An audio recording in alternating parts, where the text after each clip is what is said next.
Bismillahirrahmanirrahim. Assalamualaikum warahmatullahi wabarakatuh. Bapak-bapak, ibu-ibu, mas-mas, mbak-mbak, khususnya adik-adikku sekalian yang dirahmati Allah dimanapun Anda berada. Kembali di Iip Channel bersama saya Iip Wijayanto.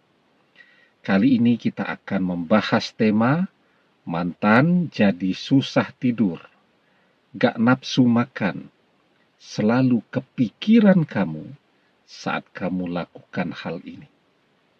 Nah, kita biasanya memilih strategi agar mantan tersentuh kembali kepada kita, ya.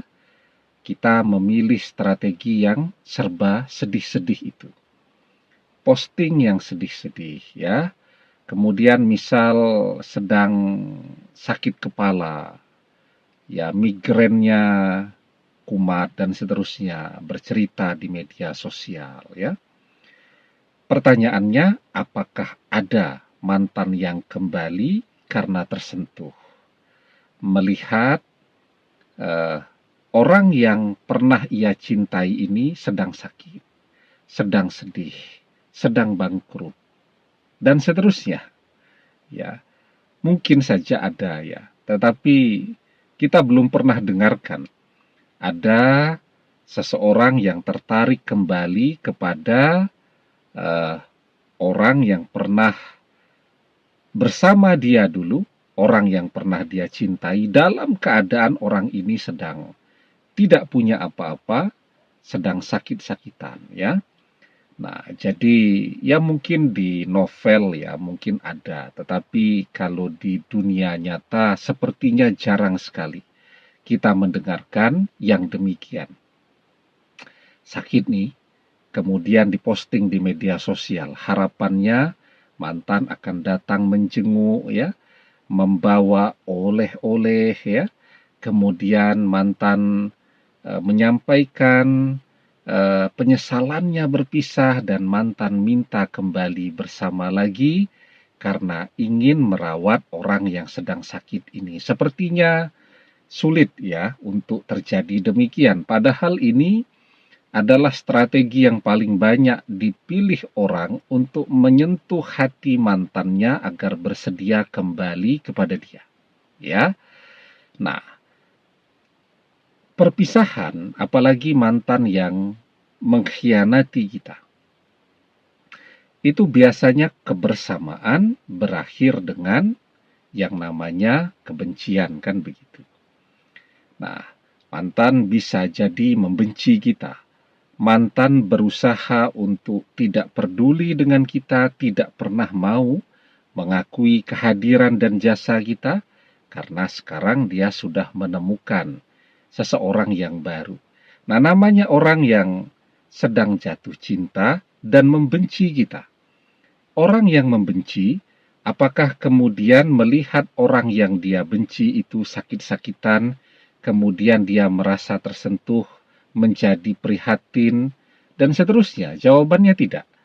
Orang kalau sudah membenci itu, melihat orang yang dia benci sakit-sakitan, itu walaupun tidak dia sampaikan secara langsung, hatinya happy, itu bahagia. Orang yang sedang membenci, melihat orang yang dia benci bangkrut, tidak punya apa-apa, menganggur dan seterusnya, apakah kemudian dia tersentuh, datang ngasih pinjaman uang, atau ngasih bantuan uang, atau menawarkan pekerjaan? Jawabannya tidak. Ya, orang biasanya senang melihat orang yang dia benci bangkrut dan tidak punya apa-apa. Ya, jadi itu biasa sekali itu. Orang kalau dengan siapa saja, ya, apalagi dengan orang yang dia benci, senang melihat orang susah dan susah melihat orang senang, ya. Apalagi dengan orang yang dia benci, wah itu senangnya bisa double-double tuh, ya. Saat orang yang dia benci ini sedang susah, itu bahagianya double-double. Tapi juga sebaliknya, saat orang yang dia benci ini sedang bahagia, sukses, dan seterusnya. Nah, itu dia susahnya juga double-double. Nah, dari situ sesungguhnya kita tahu ya, apa yang harus kita lakukan pada saat ini agar mantan jadi tidak bisa melupakan kita, agar mantan jadi kepikiran kita terus, agar mantan jadi susah tidur, jadi gak nafsu makan ya. Pokoknya memikirkan kita terus ya. Kuncinya apa? Kuncinya tadi, saat dia tahu dan dia melihat betapa suksesnya kita pada saat ini. Nah, jadi bagaimana caranya agar kita bisa sukses?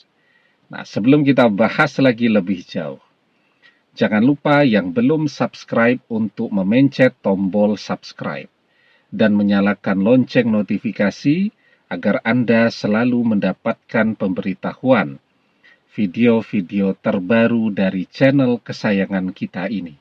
Dengan subscribe, doa-doa kita selalu terhubung sehingga kita selalu bisa berdoa bersama-sama ya. Dan jangan lupa subscribe itu gratis ya. Nah, jadi sekarang apa yang bisa kita lakukan? Jadi energi kesedihan itu sesungguhnya adalah energi yang sangat besar ya. Orang yang sedang marah, sedang sedih, sedang kecewa, kita biasanya jam 11 malam sudah ngantuk. Orang yang sedang marah, sedang kecewa, itu bisa tidak tidur semalaman dan besoknya tidak mengantuk. Ya. Jadi itu menunjukkan bahwa energi kekecewaan karena dikhianati itu adalah energi yang besar. Nah, sekarang kalau energi itu cuman kita gunakan untuk marah-marah kepada orang-orang yang ada di sekeliling kita. Kita marah kepada mereka, kepada kakek, nenek, kakak, adik, orang tua, dan seterusnya yang ada di sekeliling kita. Semua kena getahnya pokoknya. Itu kan tidak akan mengubah apapun ya, antara kita dengan mantan. Teman-teman, sahabat, kemudian bahkan orang yang cuman kita kenal di media sosial semuanya ya terkena getahnya, kena kemarahan kita semua. Padahal itu tidak akan mengubah apapun antara kita dan mantan. Jadi itu yang harus kita stop dulu. Stop marah-marah, stop mengeluh dan seterusnya. Karena keluhan kita itu kalau curhat ya, sampai kita lega ya itu boleh-boleh saja, tapi mengeluh terus itu tidak akan mengubah apa yang terjadi dengan kita dan mantan. Tambah lama kita larut di dalam keluhan-keluhan kita ya, semakin kita menghilang ya dari pantauan mantan. Karena waktu kita sekarang habis untuk mengeluh terus. Tetapi ketika kita stop mengeluh dan kita kemudian mengarahkan energi kita itu tadi. Kalau yang masih kuliah, saya selalu bilang segera selesaikan kuliahnya agar bisa segera bekerja. Mandiri, punya segalanya. Nah, disitulah kemudian yang akan memberikan perbedaan. Ya, kita posting tuh kesuksesan kita melalui media sosial kita. Walaupun mantan memblokir media sosial kita, dia mesti tetap punya rasa ingin tahu yang besar. Dia tetap rajin tuh ngintip media sosial kita. Dia pasti tahu dengan segala kesuksesan yang berhasil kita raih. Sekarang kita mapan, kita mandiri, kita bisa membeli apapun yang kita inginkan pada saat ini. Melihat kita sukses, itulah yang akan membuat mantan jadi susah tidur, gak nafsu makan, kepikiran kita terus, dan seterusnya. Ya, nah, jadi kuncinya sekarang sukses. Dan sukses itu ada pada kerja keras. Wa alaysa lil insani illa masya'. dan bahwasanya seorang manusia tiada memperoleh selain apa yang telah diusahakannya. Semakin keras kerja kita, ya, semakin besar usaha kita, semakin besar pula peluang kita untuk bisa meraih kesuksesan kita. Kalau kita sukses, mantan jadi kepikiran, ya. Orang yang memikirkan terus-menerus itu sangat besar peluangnya untuk jatuh cinta. Ketika mantan kepikiran kita terus, dia bisa jatuh cinta kepada kita. Apalagi kita tambah dengan doa-doa kita agar dia mencintai kita kembali. Maka kita memiliki segalanya untuk membuat dia datang mengejar-ngejar kita lagi. Ya, demikian. Semoga bermanfaat. Wallahu a'lam bishawab. Billahi taufiq wal hidayah. Assalamualaikum warahmatullahi wabarakatuh.